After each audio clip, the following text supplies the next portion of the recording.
Hi എല്ലാവർക്കും ലേണേഴ്സിൻ്റെ മറ്റൊരു വീഡിയോയിലേക്ക് സ്വാഗതം. പ്ലസ് ടു ബയോളജിയിലെ ബോട്ടണിയിലെ തന്നെ ഏറ്റവും സിമ്പിളായിട്ടുള്ള ചാപ്റ്ററാണ് ബയോടെക്നോളജി പ്രിൻസിപ്പിൾ ആൻഡ് പ്രോസസ്സസ്. ഈ ഒരു ചാപ്റ്ററിൽ നിന്ന് നിങ്ങളുടെ പരീക്ഷയ്ക്ക് ചോദിക്കാൻ സാധ്യതയുള്ള ചില ക്വസ്റ്റ്യൻസാണ് നമ്മൾ ഈ വീഡിയോയ്ക്കകത്ത് നോക്കാൻ പോകുന്നത്. നമുക്ക് ഫസ്റ്റ് ക്വസ്റ്റ്യനിലേക്ക് പോകാം. ഓൾറെഡി നമ്മൾ 1 മാർക്ക് ക്വസ്റ്റ്യൻസിൻ്റെ വീഡിയോ അപ്ലോഡ് ചെയ്ത് കഴിഞ്ഞിരുന്നു. ഇപ്പോൾ നമ്മൾ നോക്കുന്നത് കുറച്ചും കൂടി ഡിസ്ക്രിപ്റ്റീവ് ആയിട്ടുള്ള ടൈപ്പ് ക്വസ്റ്റ്യൻസ് ആണ് കേട്ടോ. ഓക്കെ, ഒരു 3 മാർക്ക് 5 മാർക്ക് തുടങ്ങിയിട്ടുള്ള ക്വസ്റ്റ്യൻസ് ആയിരിക്കും ഡിസ്കസ് ചെയ്യുന്നുണ്ടാവുക. ഫസ്റ്റ് ക്വസ്റ്റ്യൻ നിങ്ങൾ സ്ക്രീനിൽ കാണുന്നുണ്ട്. Observe the figure of the cloning vector PBR322. PBR322വിൻ്റെ ചിത്രം ഇവിടെ നൽകിയിരിക്കുന്നു. അപ്പം മക്കളെ, ഈ ഒരു ചിത്രം നിങ്ങളുടെ ചോദ്യപേപ്പറിൽ ഉണ്ടാകും. ഈ ഒരു ചോദ്യപേപ്പറിൽ നിങ്ങൾ ഈ ചിത്രം കാണുമ്പോൾ മനസ്സിലാക്കി വെക്കണം, ഇതൊരു ക്ലോണിംഗ് വെക്ടറാണ്. ഈ ക്ലോണിംഗ് വെക്ടറിൻ്റെ പേര് PBR322 ആണ്. What is the role of ORI? Which are the selectable markers present in the cloning vector? What is the role of selectable marker? ഇങ്ങനെ 3 ചോദ്യങ്ങളായിരുന്നു 2024 പരീക്ഷയ്ക്ക് ചോദിച്ചത്. മോഡൽ പരീക്ഷയ്ക്ക്, മോഡൽ 2025 പരീക്ഷയ്ക്കും ഇതേ ചോദ്യം തന്നെ ആവർത്തിക്കാനുള്ള സാധ്യതയുണ്ട്. അത് കൃത്യമായിട്ട് എന്ത് ചെയ്യുക, ആൻസർ നോക്കി പഠിക്കുക കേട്ടോ. ORI എന്ന് പറഞ്ഞു കഴിഞ്ഞാൽ മക്കളെ, ഒറിജിൻ ഓഫ് റെപ്ലിക്കേഷൻ എന്ന് നമ്മൾ പറയുക. എന്താ പറയുക? Origin of replication. ഈ ഒറിജിൻ ഓഫ് റെപ്ലിക്കേഷൻ എന്ന് പറഞ്ഞു കഴിഞ്ഞാൽ റെപ്ലിക്കേഷൻ എവിടെ നിന്നാണോ സ്റ്റാർട്ട് ചെയ്യുന്നത്, the sequence from where the replication starts in a DNA. ഒരു DNA റെപ്ലിക്കേഷൻ സ്റ്റാർട്ട് ചെയ്യുന്ന ഏരിയനെ അല്ലെങ്കിൽ ആ ഒരു സീക്വൻസിനെയാണ് നമ്മൾ ORI എന്ന് പറയുക. ഇനി ഇതിൽ നമുക്ക് 2 സെലക്ടബിൾ മാർക്കറുകൾ പഠിക്കാനുണ്ട്. ഒന്ന് AMPR, 2 ടെട്രാസൈക്ലിൻ റെസിസ്റ്റൻസ്. 2 റെസിസ്റ്റൻസ് ഉണ്ട്, ദാറ്റ് ഈസ് ആംപിസിലിൻ റെസിസ്റ്റൻസ് ഉണ്ട്, അതുപോലെ തന്നെ ടെട്രാസൈക്ലിൻ റെസിസ്റ്റൻസ് ഉണ്ട്. ഈ 2 റെസിസ്റ്റൻസ് ആണ് നിങ്ങൾ പ്രധാനമായിട്ടും സെലക്ടബിൾ മാർക്കറുകളായിട്ട് പഠിക്കേണ്ടത്. ഓക്കെ, ഇനി ഈ സെലക്ടബിൾ മാർക്കറിൻ്റെ റോളിനെ കുറിച്ച് ചോദിച്ചിട്ടുണ്ട്. ഈ ചോദ്യം റിപ്പീറ്റ് ചെയ്യാനുള്ള സാധ്യതയുണ്ട് കേട്ടോ.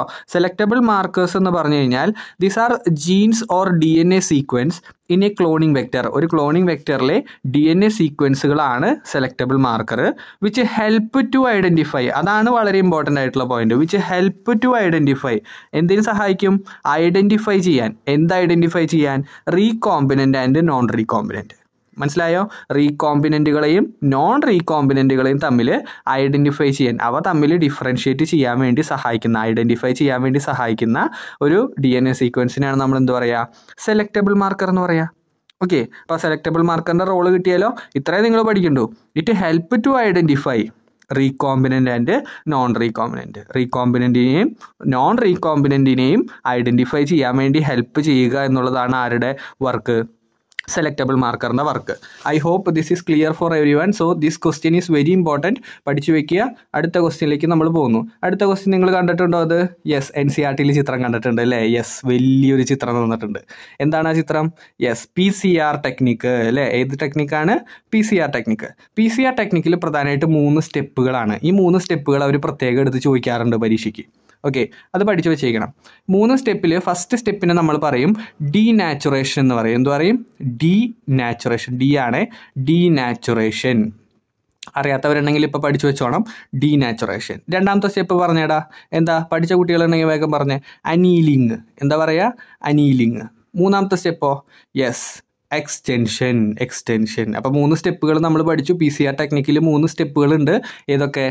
യെസ്, ഡീനാച്ചുറേഷൻ, അനീലിങ്, അതുപോലെ എക്സ്റ്റെൻഷൻ. 3 സ്റ്റെപ്പുകൾ പഠിച്ചല്ലോ, വേഗം പറഞ്ഞ. Denaturation, annealing, extension. ശരി, അപ്പോൾ ഫസ്റ്റ് ക്വസ്റ്റ്യൻ നമ്മുടെ കഴിഞ്ഞ്. ഫസ്റ്റ് ക്വസ്റ്റ്യൻ ചോദിച്ചിരുന്നത് ആ സ്റ്റെപ്പുകളുടെ പേര് എഴുതാനാണ്. ഇനി ഈ നെയിമിൻ്റെ, ഈ ഒരു പ്രോസസ്സിൻ്റെ നെയിം എഴുതാൻ പറഞ്ഞിട്ടുണ്ട്. ഈ പ്രോസസ്സിൻ്റെ നെയിം എന്താ? PCR. ഓക്കെ, PCR ടെക്നിക്ക് സിമ്പിളായിട്ട് നമുക്ക് എഴുതാം. PCR ടെക്നിക്കാണ്. ഇനി ഇതിൽ നമ്മളൊരു തെർമോസ്റ്റേബിൾ DNA ഉപയോഗിക്കും. ഓക്കെ, ഒരു തെർമോസ്റ്റേബിൾ DNA ഉപയോഗിക്കും. ഈ ഒരു തെർമോസ്റ്റേബിൾ DNAയുടെ പേര് ചോദിച്ചിട്ടുണ്ട്. ദാറ്റ് ഈസ്, എല്ലാവരും പഠിച്ചു വെച്ചോണം, ഒരു കാരണവശാലും നിങ്ങൾ മിസ്സാക്കരുത്. That is talk polymerase. എന്താ നമ്മൾ പറയുക?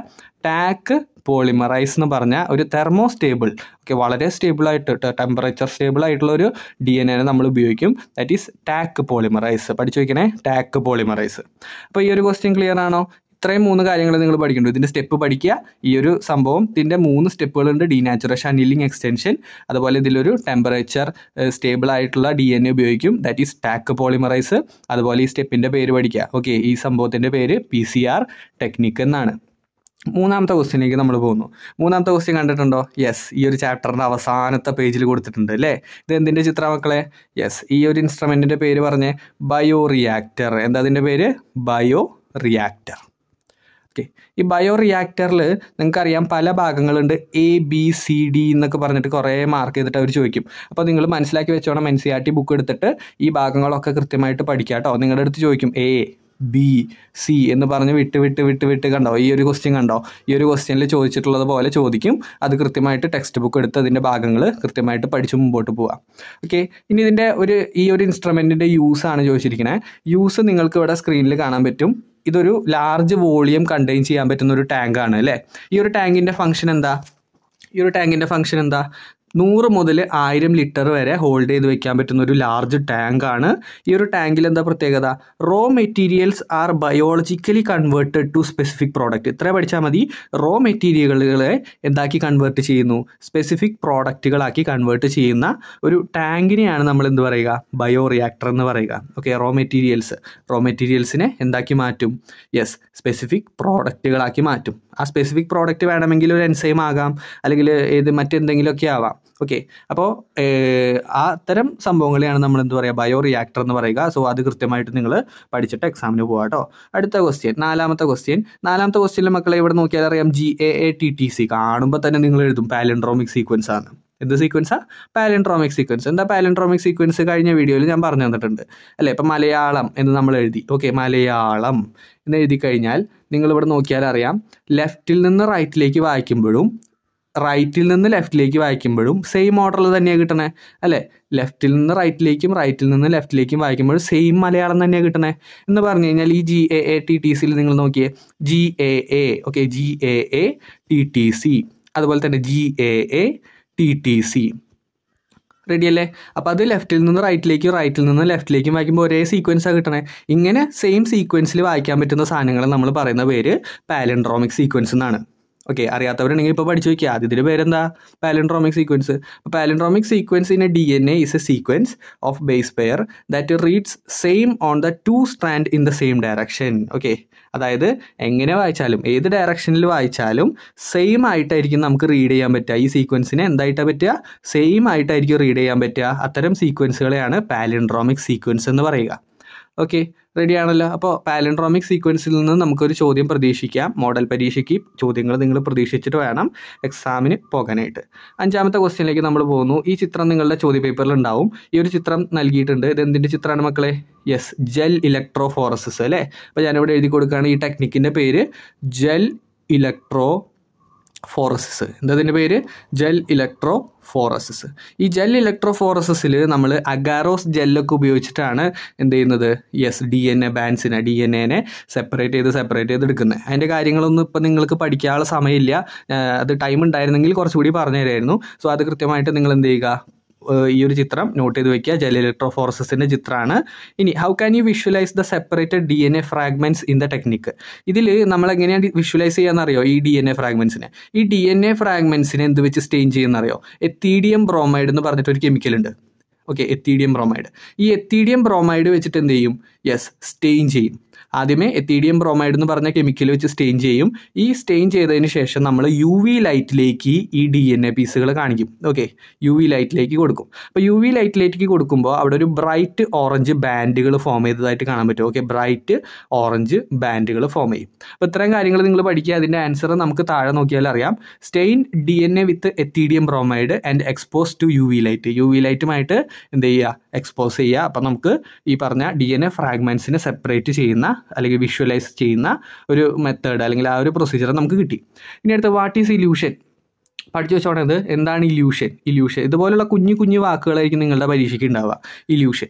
അപ്പോൾ ഇല്യൂഷൻ എന്ന് പറഞ്ഞു കഴിഞ്ഞാൽ the separated bands of DNA are cut out from agarose gel and extracted from the gel piece. അതായത് ഈ ജെൽ പീസിൽ, ഈ കാണുന്ന ജെൽ പീസിൽ ഒരു ചെറിയ പീസിനെ കട്ട് ഔട്ട് ചെയ്തിട്ട് എക്സ്ട്രാക്ട് ചെയ്യുന്നു. എന്ത് ചെയ്യുന്നു? എക്സ്ട്രാക്ട് ചെയ്യാന്ന് പറഞ്ഞാൽ എന്താ? അതിനെ പുറത്തേക്ക് എടുക്കുക, സെപ്പറേറ്റ് ചെയ്തെടുക്കുക. ഓക്കെ, അങ്ങനെ എക്സ്ട്രാക്ട് ചെയ്തെടുക്കുന്ന ഒരു സ്റ്റെപ്പിനെയാണ് നമ്മൾ എല്യൂഷൻ എന്ന് പറയുക. അപ്പോൾ അത് കൃത്യമായിട്ട് പഠിച്ചോണം. അറിയാത്തവരുണ്ടെങ്കിൽ ഒരു നോട്ട്ബുക്കിലേക്ക് കൃത്യമായിട്ട് എല്യൂഷനെ പറ്റി എഴുതി വയ്ക്കാനായിട്ട് ശ്രമിക്കുക. അടുത്ത ക്വസ്റ്റ്യനിലേക്ക് നമ്മൾ പോകുന്നു. അടുത്ത ക്വസ്റ്റ്യൻ നമ്മൾ കണ്ടതാണല്ലോ, thermostable DNA polymerise talk polymerise ആണ്. ഓക്കെ, പക്ഷേ ചോദ്യം അതല്ല. It is isolated from dash bacteria. ഏത് ബാക്ടീരിയയിൽ നിന്നാണ് ടാക്ക് പോളിമറൈസ് ഐസൊലേറ്റ് ചെയ്തെടുത്തിരിക്കുന്നത്? അപ്പോൾ അത് നിങ്ങൾക്ക് അറിയണം, മനസ്സിലാക്കി വെക്കണം. ഇതൊരു 1 മാർക്ക് ക്വസ്റ്റ്യൻ ആണ്. ഞാൻ കഴിഞ്ഞ വീഡിയോയിൽ ആഡ് ചെയ്യാൻ വേണ്ടി മറന്നുപോയതാണ്. സോ അത് കൃത്യമായിട്ട് എന്ത് ചെയ്യുക, മനസ്സിലാക്കിയെടുക്കുക. Okay, thermos അക്വാറ്റിക്കസ്. എന്താ സംഭവം? തെർമസ് അക്വാറ്റിക്കസ് എന്ന് പറയുന്ന ബാക്ടീരിയയിൽ നിന്നാണ് എന്ത് ഒബ്റ്റെയിൻ ചെയ്യുന്നത്? യെസ്, ടാക്ക് പോളിമറൈസ് എടുക്കുന്നത്. ഓക്കെ, തെർമസ് അക്വാറ്റിക്കസ് എന്ന ബാക്ടീരിയയിൽ നിന്ന് ടാക്ക് പോളിമറൈസിനെ നമ്മൾ എന്ത് ചെയ്യും? എക്സ്ട്രാക്ട് ചെയ്ത് അല്ലെങ്കിൽ ഐസോലേറ്റ് ചെയ്ത് എടുക്കും. റെഡി. ഇനി അടുത്തത് എക്സ്പാൻഡ് PCR. PCR ഇത് പഠിക്കാത്തതായിട്ട് ആരും ഉണ്ടാവില്ല. PCR ഫുൾ ഫോം എല്ലാവർക്കും അറിയുന്നുണ്ടാവും. That is polymerase chain reaction. അറിയാത്തവരുണ്ടെങ്കിൽ ഇപ്പോൾ പഠിച്ചോണേ. Polymerase chain reaction. എന്താ അതിൻ്റെ പേര്? Polymerase chain reaction. ഇനി പോളിമറൈസ് ചെയിൻ റിയാക്ഷനിൽ നമ്മൾ പറഞ്ഞു 3 സ്റ്റെപ്പുകളാണ്. ഏതൊക്കെയായിരുന്നു ആ സ്റ്റെപ്പുകൾ? ഡീനാച്ചുറേഷൻ ഉണ്ട്, അതുപോലെ അനീലിംഗ് ഉണ്ട്. നേരത്തെ കണ്ടില്ലടാ ഈ ഒരു ചോദ്യം. അനീലിംഗ് ഉണ്ട്, അതുപോലെ എക്സ്റ്റൻഷൻ ഉണ്ട്. 3 സ്റ്റെപ്പുകളാണ് നമുക്ക് അവിടെ പഠിക്കാനായിട്ടുണ്ടായിരുന്നത്. Denaturation, annealing, extension. ഇതുപോലെ ഒരു കുഞ്ഞു ചോദ്യമുണ്ട്. What are primer? നേരത്തെ നമ്മൾ ഇല്യൂഷൻ കണ്ടില്ലേ? അതുപോലെ ഒരു കുഞ്ഞു ചോദ്യങ്ങൾ നിങ്ങളുടെ പരീക്ഷയ്ക്ക് ചോദിക്കും. അപ്പോൾ പ്രൈമേഴ്സ് എന്ന് പറഞ്ഞു കഴിഞ്ഞാൽ നിങ്ങൾക്കറിയാം, നിങ്ങൾ പഠിക്കേണ്ടത് ആകെ 3-4 വാക്കുകൾ പഠിക്കണ്ടു. Small chemically synthesised oligonucleotide. Okay, വളരെ ചെറുതായിട്ട് കെമിക്കലായിട്ട് സിന്തസൈസ് ചെയ്തിട്ടുള്ള ന്യൂക്ലിയോടൈഡ്, ഒളിഗോ ന്യൂക്ലിയോടൈഡുകളെയാണ് നമ്മൾ എന്ത് പറയുക? യെസ്, പ്രൈമറുകൾ എന്ന് പറയുക. അപ്പോൾ small chemically synthesised oligonucleotide that are complementary to the region of DNA. തീരെ പഠിക്കാൻ പറ്റാത്തവരുണ്ടെങ്കിൽ ഇപ്പോൾ പഠിക്കുക. Small chemically synthesised oligonucleotide. ഇതിനെയാണ് നമ്മൾ എന്ത് പറയുക? പ്രൈമറുകൾ എന്ന് പറയുക. ഓക്കെ, അടുത്ത ക്വസ്റ്റ്യനിലേക്ക് നമ്മൾ പോകുന്നു. അടുത്ത ക്വസ്റ്റ്യനിൽ DNA fragments can be separated using gel electrophoresis. ആയിക്കോട്ടെ. Name the gel used in this technique. ഈ ടെക്നിക്കിൽ ഉപയോഗിച്ചിട്ടുള്ള ജെല്ലിനെ കുറിച്ചാണ് ചോദിച്ചിരിക്കുന്നത്. പഠിച്ചു വെച്ചോണം. അഗാരോസ് ജെല്ലാണ് നമ്മളവിടെ ഉപയോഗിക്കുക. എന്ത് ജെല്ല? Agarose gel. Okay, agarose gel ഉപയോഗിക്കും. Write the name of the technique used to remove the DNA from the gel. ഈ ഒരു DNA റിമൂവ് ചെയ്യുന്ന അല്ലെങ്കിൽ എക്സ്ട്രാക്ട് ചെയ്യുന്ന മെത്തേഡ് നമ്മൾ പഠിച്ചല്ലോ. അതിൻ്റെ പേരാണല്ലോ നമ്മൾ ഇല്യൂഷൻ എന്ന് പറഞ്ഞത്. ഓക്കെ, എല്യൂഷൻ എന്ന് പറഞ്ഞത്. അപ്പോൾ അത് നിങ്ങൾക്ക് കിട്ടിയെന്ന് വിചാരിക്കുന്നു. So it is called elution. Ready. അടുത്ത ക്വസ്റ്റ്യൻ, 8ാമത്തെ question. EcoR1 is an example of restriction endonuclease enzyme. Name the bacteria from which EcoR1 is isolated. വളരെ സിമ്പിളാ. ഏത് ബാക്ടീരിയയിൽ നിന്നാണ് EcoR1 കിട്ടുന്നത്? യെസ്, ഈ കോളയിൽ നിന്നല്ലേ? യെസ്, ഈ കോളൈ എസ്കറീഷ്യ കോളയിൽ നിന്നാണ് എന്ത് കിട്ടുന്നത്? EcoR1 കിട്ടുന്നത്. ഇനി ഈ EcoR1 നെയിമിംഗ് പ്രൊസീജിയർ വളരെ ഇമ്പോർട്ടൻ്റ് ആണ്. നിങ്ങൾ ഒരു കാരണവശാലും സ്കിപ്പ് ചെയ്യരുത്. അടിപൊളിയായിട്ട് പഠിച്ചിട്ട് മുമ്പോട്ട് പോകണം. EcoR1 പ്രത്യേകതയുണ്ട്, അതിൻ്റെ നെയിമിങ്ങിൽ പ്രത്യേകതയുണ്ട്.